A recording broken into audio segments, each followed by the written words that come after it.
መካከል ከቆርቆሮ ጀርባ ተመክታ እዛ ነበርና የቀጠረችው። ኢዛና ሲደውላት ከልዑል ጋር መሆኗን ስታውቅ አልተመቸኝም እና ቢራ እየተከተሉኝ ስለሆነ ቆይቼ እደውልልሃለሁ ትለዋለች ማለት ነው። ልዑልም የት አለች ሲለው አልተመቻትም ይኸውልህ ልዑሌ ሲለውም እሱም በቦክስ ግንባሩን ብሎ ይደፋውና እዛው የተኛበት በቦክስ ይጠበጥበውና 24 ሰዓት ነው የምሰጥህ 24 ሰዓት ከሞላው በኋላ እድልን የማታገናኘኝ ከሆነ ያንተ ጉዳይ ያበቃለታል ብሎ እሱም አታስብ ልዑሌ አገናኝሃለሁ ይለውና ተሰናብተው ከሄዱ በኋላ ያዳ ደግሞ ፍቅረኛው እነግርሃለሁ የሆነ የምነግርህ ነገር ስላለ አስቸኳይ ስትለው ስለነበረ እድል እንዳመለጠቻቸው ስለገባው ለፍቅረኛው ደውለው ሲያገኛት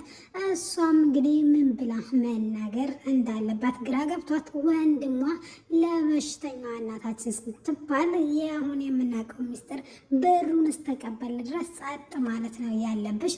እንግዲህ ዜማን ማምጣት አንችልም፣ ግን በህይወት ያለችውን እናታችንን ማትረፍ እንችላለን ብሏት እሷም በወንድሟ ሀሳብ ተስማምታ ግን ዳዳን ማለት ነው አገኘሃለሁ ስላለችው ታገኘውና የት እንዳለ ቀጥሯ ሲመጣ እየጠበቅኩሽ ነው ንገሪኝ ውዴ ሲላትም እሷም አዎ ምን እያለ ስትንተባተብ እየጠበቅኩሽ ነው እኮ ሲላትም እሷም ያዳግን ትፈልጊ ነበር እንዴ እንደዚህ በጧ ስትለውም እሱማን አዎ ፈልግሃለሁ በጣም አስቸኳይ ጉዳይ እማወራሃለህ ብለሽ ነበር ሲላትም እያለች ስትንተባተብ ድንገት ወንድሟ ከኋላ ይጠራትና አቤት ብላ ስትዞር ከማን ጋር ምን እያደረግሽ ነው ሲላትም አቤል ብላ ዞር ስትል አቤል ደግሞ ማን ነው ሲላትም እሱም ታላቅ ወንድሟ እንደሆነና እንዲተዋወቁ ተጋብዛቸዋለች።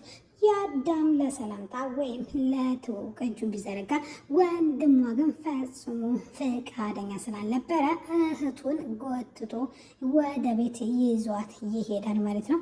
ይኸውልሽ የሆነ ነገር አደርጋለሁ አላማዬ ላይ እቆማለሁ ብትይ እህትነትሽን እረሳና ያን ጸባይን ታውቂዋለሽ፣ ያንን ጸባይን አመጣብሻለሁ ይላታል ማለት ነው። እሷም ፈርታና ተንቀጥቅጣ እያሳመምከኝ ነው ትለዋለች ማለት ነው።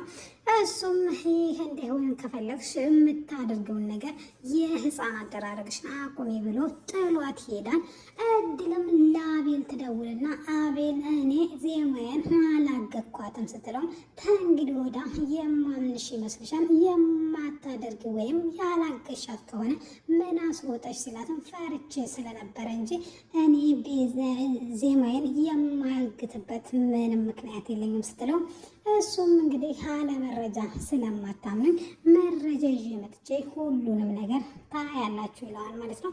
ለአዳም ሲነግረውም የሆነ ነገር ማን አለ እድልን ሳቃት እንዲህ አልነበረችም፣ የዋህና መልካም ልጅ ነበረች፣ ፈጽሞ ተቀይራለች ትለዋለች ማለት ነው።